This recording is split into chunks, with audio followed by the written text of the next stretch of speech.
Those of you who've seen the movie that fall we did, this is where it all started, right there. And we pinballed through this grove of trees for about 200 yards. I landed on my back, and I broke my back in multiple places, broke my pelvis, and Mikey landed on his face. I remember he crushed his face pretty bad because when he sat up to look at me, it was, you know, all bloody or whatever. He turned around.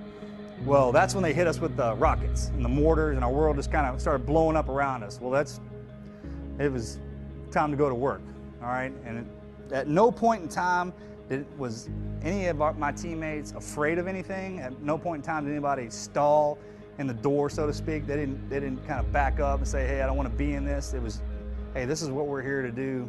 Let's do this.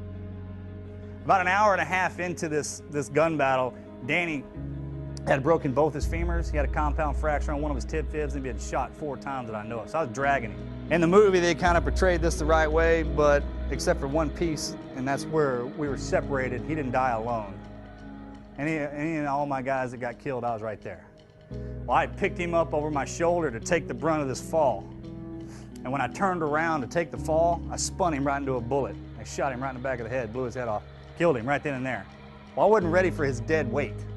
And when he fell over the top of me, it collapsed me, and I flipped off of this rock embankment and face planted into this boulder. I broke my nose real bad, shoved it through my face actually, and I bit my tongue in half and I swallowed it. And that totally incapacitated me. I was on all fours, I mean like a bitch, trying to throw that thing up, man. I finally got it up, I put it in between my teeth and bit down on it again so I wouldn't swallow it. And Mikey was out on this boulder, just like the movie. He was out on this, no cover, no nothing, and crawled out to this embankment to make our sat phone call. He was sitting up and took 2 rounds through the chest, spun him like a top, dropped him on his face. And this bothered me. He was my best friend. Had been for a long time. We've been through a lot of stuff together. I mean, I loved him. I never told him I loved him while he was alive, because guys, we just don't do that. But you know, I'll see him again soon. Probably one of the first things I tell him. And then he started screaming my name for help. You could hear a lot of AK fire into his area, a lot of RPGs. I mean, they were laying it on him pretty hard. Because I couldn't get to him, it was too steep. And he had that sat phone up next to his ear, and he got shot right between the shoulder blades, dropped him right on his face. Normally, to break a Navy SEAL, you have to kill us. That's why we make it into our training. That's why we can call ourselves SEALs, because the only way you're going to break us is to kill us.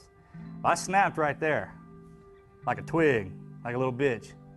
I couldn't stand to hear him die. They killed him. I never saw him again, ever.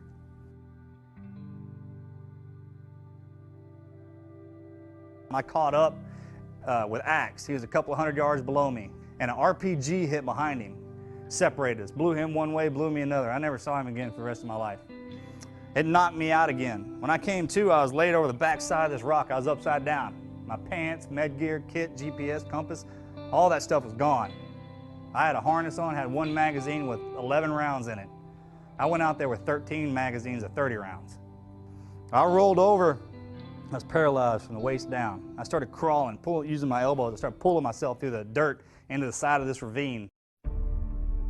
Well, I got up, man. The sun was going down, and I started to crawl. Well, I was in bad shape. I was dying. I didn't know what to do. And I was laying in this tree, looking at the moon, and feeling sorry for myself. And I must have laid there, and I was thinking, my brother's a Navy SEAL too. I got a twin brother, he's a Navy SEAL. And I was thinking about him a lot and my teammates and everything that all the training that I'd been through. And I laid there, I was like, you're being a bitch, get up, let's go. That's exactly what I said.